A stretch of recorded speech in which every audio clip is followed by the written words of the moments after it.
오늘은 지난주에 이제 워렌 버핏이 그 3분기 포트폴리오를 이제 발표를 했는데요. 그중에서 포트폴리오에 대한 부분들을 짧게 리뷰해드리고 그중에서 신규 편입 종목에 대해서 좀 집중해서 좀 알아보도록 하겠습니다.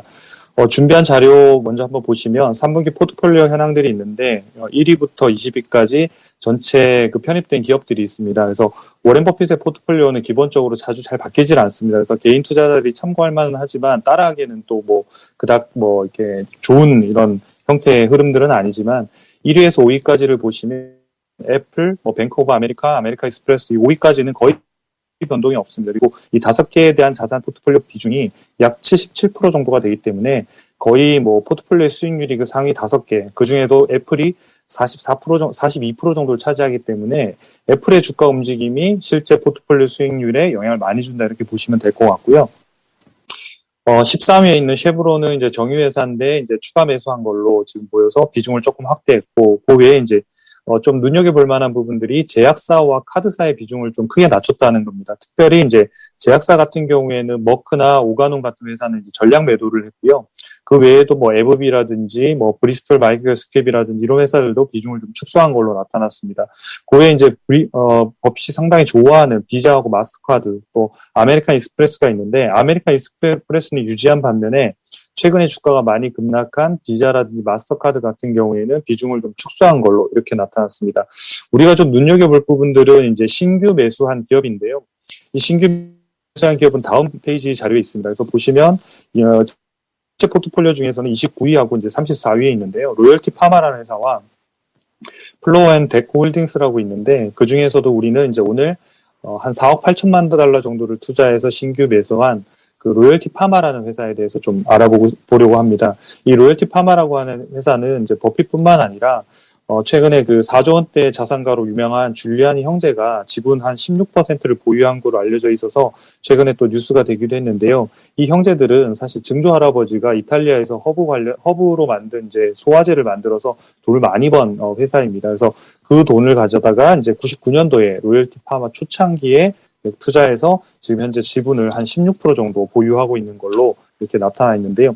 우리가 여기서 볼 거는 이제 이 회사 로열티 파마의 사업 모델과 그다음에 경쟁력, 버핏이 왜 여기에 투자했고 우리는 여기에 투자할 만한 것인가 이 부분을 좀 같이 한번 살펴보면 좋겠습니다. 먼저 사업 모델을 좀 살펴볼 텐데요.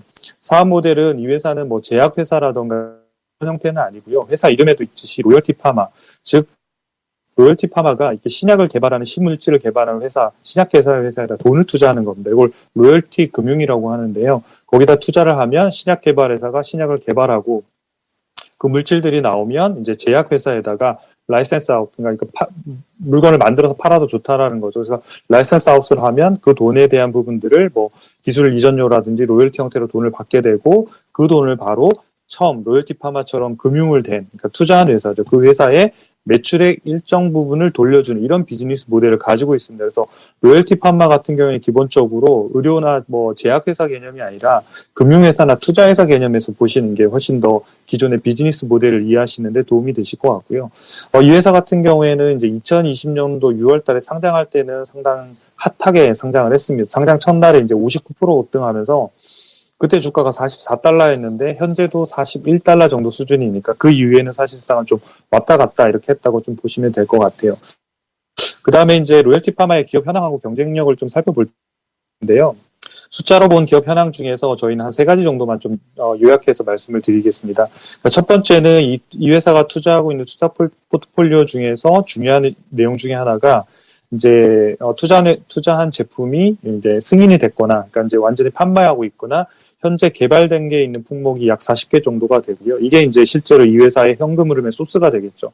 두 번째는 이제 10억 달러 이상의 매출이 나는 걸 우리가 제약 쪽에서 블록버스터라고 하는데 이 블록버스터 제품의 포트폴리오가 16개가 있다라는 것. 그다음에 세 번째는 이제 포트폴리오의 가중 평균 그 로열티 듀레이션이 13년이라고 하는 건데 이건 뭐냐면 그러니까 이 회사가 어떤 포트폴리오에 전체적으로 투자했을 때 현금을 회수할 때까지 걸리는 기간 정도라고 이해하시면 됩니다. PER하고도 좀 비슷한 개념입니다만은 낮으면 낮을수록 현금 회수가 더 빨리 잘 된다는 이런 뜻이 되겠죠. 그다음에 이제 이 회사의 경쟁력을 좀 본격적으로 좀 볼 텐데요. 이 회사의 경쟁력은 무엇보다도 될 만한 회사를 초창기 잘 발굴한다는 데 있습니다. 이 부분이 아마 워렌 버핏이 상당히 투자하는데 중요한 역할을 했을 거라고 보이는데요. 그러니까 이 회사 같은 경우에는 이제 개발 초기 단계부터 독자적으로 제품을 판단하고 어떤 평가하는 그런 시스템들을 가지고 있는데요. 뭐 예를 들어서 의사라든지 과학자라든지 그다음에 VC들, 벤처 캐피탈하고 제휴해서 이런 제품을 정확하게 선택하는 것, 이것들이 노하우입니다. 실제로 데이터로도 저희가 검증이 되는데요. 그 경쟁력 자료를 좀 보시면 이제 2012년도에 개발 단계에 투자한 금액이 총 77억 달러였습니다. 그러니까 그 당시에 전체 포트폴리오 중에 약 44% 정도를 개발 단계, 승인된 단계가 아니고요. 개발 단계라는 거는 이게 실패할 수도 있는 거잖아요. 그럼 현금으로 회수를 할 수가 없는데도 불구하고 이 제품들이 2021년도 올해 3분기 기준으로 보면 약 82%가 실제로 승인된 제품으로 다 전환했다라는 거예요. 그러니까 상당히 그 찍는 능력이 좋다라는 겁니다. 초창기에 될 만한 기업에 투자하고 이런 부분들을 통해서 기업에 투자하는 것들이 이 회사의 상당히 중요한 경쟁력이고요. 그다음 두 번째 경쟁력을 좀 살펴보시면 이렇게 깔때기 모양으로 이렇게 자료가 되어 있는데 이게 이제 2020년도에 이 회사가 전체 프로세스를 투자 기업 프로세스를 어떻게 밟았냐를 보여주는데 이제 1년 동안 265개 정도를 이제 초기에 리뷰를 하고 그 다음에 그 회사들 중에서 미팅하고 뎁스 있게 리뷰하고 쭉쭉쭉쭉 봐서 결국은 1년 동안 8개 기업이 그러니까 260개 기업 중에 8개 기업 약 3% 정도만을 통과시키거든요. 거기에 이제 2022년도에 약 24억 달러 정도를 투자하고 있습니다. 그래서 이 회사는 이런 깔때기 구조들, 그 다음에 앞서 말씀드린 대로 될 만한 기업들을 초창기에서 실제로 그것들을 성공시키는 그런 부분들이 상당히 중요한 이 회사의 경쟁력이라고 할 수 있겠습니다. 이후에 이제 실적들을 좀 살펴보면요. 실적 분석 그 자료를 좀 살펴보면 왼쪽에 있는 부분들이 이제 매출하고 이익이고요.